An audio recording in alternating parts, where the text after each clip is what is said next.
चंडीगढ़ के मौसम में बदलाव है और उसी के साथ बदलाव है कांग्रेस के कैंडिडेचर में भी। पहले पवन कुमार बंसल थे, लेकिन अब हैं मनीष तिवारी। सीधा उन्हीं से बात करते हैं।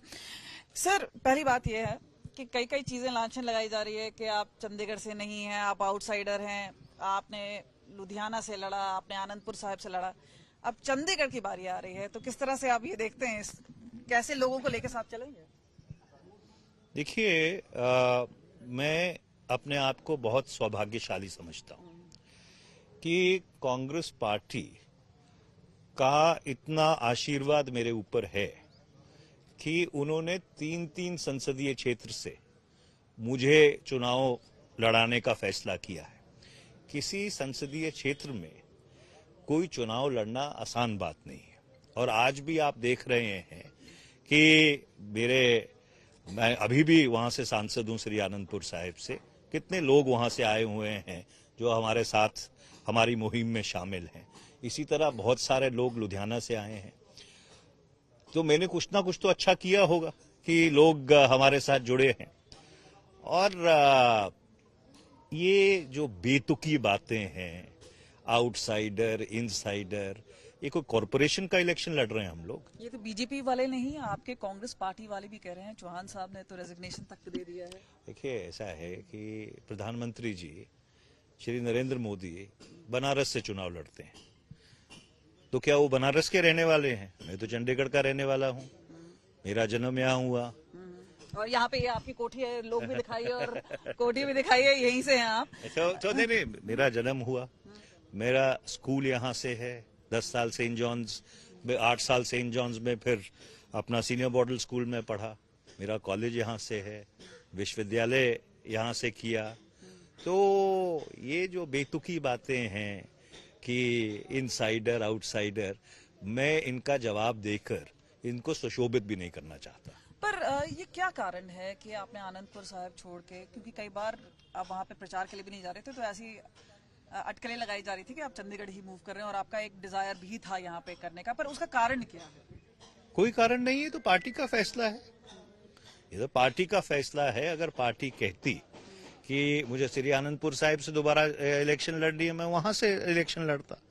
तो इसलिए ये जो फैसले हैं ये पार्टी करती है, सभी चीजों को संज्ञान में लेकर। और ये कोई नई बात नहीं है। अब जैसे दलजीत सिंह चीमा जो रोपड़ से इलेक्शन लड़े थे, उनको गुरदासपुर अकाली दल ने भेजा है लोकसभा का चुनाव लड़ने के लिए। इसी तरह से तमाम और उदाहरण है। तो एक लोकसभा का चुनाव। एक बात ये भी आ रही है कि कांग्रेस में इतना उथल पुथल क्यों है? चन्नी साहब जलंधर से लड़ रहे हैं, सुखपाल खेड़ा को संगरूर भेज दिया गया है, आप चंडीगढ़ में हैं, तो ये इतना जो अपना जो कंफर्ट जोन है, कॉन्स्टिट्यूएंसी है, वहां से मूव करके पर्स से दूसरे इलाकों में जाने का क्या मतलब? क्योंकि कांग्रेस के पास इतने कद्वर नेता हैं जो अपना इलाका छोड़ के बाकी जगह जाके चुनाव लड़ सकते हैं। अब सुखपाल खेड़ा हमारे मित्र हैं, हमारे साथ यूथ कांग्रेस में रहे थे, वो कपूरथला अपना बुलंद से एमएलए हैं, वो संगरूर से लड़ रहे हैं। सरदार चरणजीत सिंह चन्नी जी की जो विधानसभा क्षेत्र था वो मेरे लोकसभा क्षेत्र में था, श्री चमकौर साहब, वो जलंधर से चुनाव लड़ रहे हैं।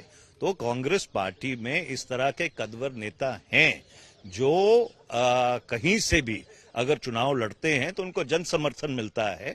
और मैं इस बात को I consider it to be a badge of honour कि पार्टी मुझ पे इतना भरोसा करती है, और जहां पे भी मुझे भेजा गया है वहां चुनाव जीत के, किला फतेह करके लोकसभा में पहुंचे। एक हैट्रिक की तरह देख रहे हैं, लुधियाना, आनंदपुर साहिब, उसके बाद चंडीगढ़, 3 अलग लोकेशंस में। लेकिन पवन बंसल हैं, वो भी नाराज चल रहे हैं। वो वहां के कंटेंडर भी रहे हैं, 2 बार यहाँ से चुनाव लड़े हैं, हालांकि हारे भी हैं, लेकिन फॉर्मर रेलवे मिनिस्टर रहे हैं यूपीए में। किस तरह से आप उनको मनाने जाएंगे, क्या करेंगे? क्योंकि देखिए, ऐसा है, श्री पवन बंसल जी हमारे सबके बहुत सत्कार योग हैं, और हम सब उनकी बहुत इज्जत करते हैं। और मुझे ये पूरी तरह से उम्मीद है कि वो हमारे साथ हमारी मुहिम में शामिल होंगे। हाँ, थोड़ा बहुत निराशा जरूर रहती है, वो स्वाभाविक है। अगर वो ना हो तो फिर इंसान नहीं है। तो पर उनसे हमारा 40 साल पुराना रिश्ता है। मैंने अपने ट्विटर पे डाला था कि मैंने जो अपना पहला भाषण था जब मैं भारतीय राष्ट्रीय छात्र संगठन NSUI का पंजाब का जनरल सेक्रेटरी था, तो इन्हीं के ऑनर में दिया था जब ये पंजाब से निर्विरोध राज्यसभा के सांसद बन के आए थे 31 मार्च 1984 को। और वो आखिरी भाषण था, और पहला और आखिरी भाषण था जो मैंने अपने पिताजी के सामने दिया था, क्योंकि 3 अप्रैल 1984 को इसी शहर में आतंकवादियों ने उनकी हत्या कर दी थी। तो इसलिए एक हमारा उनसे पुराना रिश्ता है।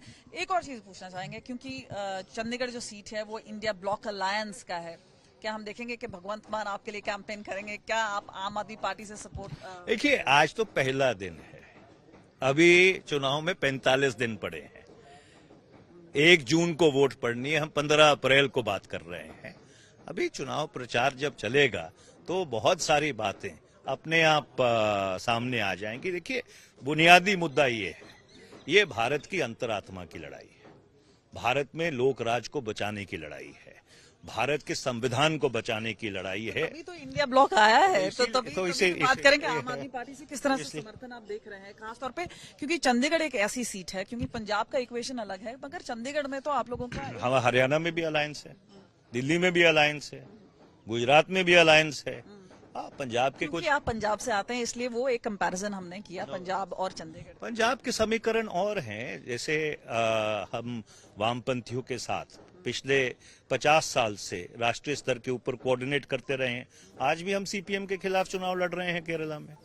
तो इसलिए जब बड़े राष्ट्र के सामने चुनौतियां आती हैं तो अपनी दलगत सियासत से ऊपर उठकर हम इस चीज को आपस में समन्वय बनाते हैं, और वो समन्वय बहुत ठीक तरह से बना है, और इंडिया ब्लॉक बहुत कोहेसिवली काम कर रहा है। एक आखिरी सवाल आपसे पूछना चाहेंगे, आपको लग रहा है कि ये जो लोकसभा चुनाव है पंजाब में, ये कांग्रेस और एक्स कांग्रेस के बीच में है, क्योंकि सुनील जाखड़ है, परनीत कौर है, रवनीत बिट्टू है, काफी तो ऐसे गद्दावर नेता है जो कि पार्टी छोड़ के चले गए और दूसरों से कंटेस्ट कर रहे हैं? देखिए, ऐसा है, आपने बहुत अच्छी बात की।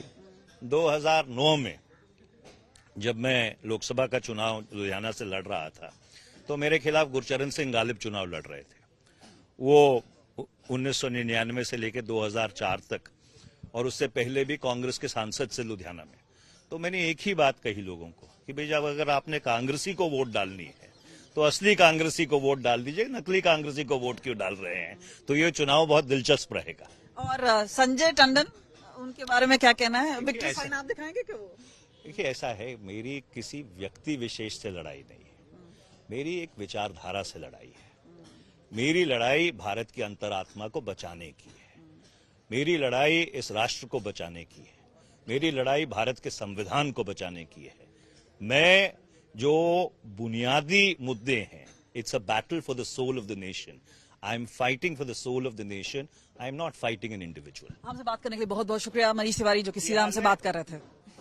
कैमरा पर्सन चांदीराम के साथ कमलजीत संधू, चंडीगढ़।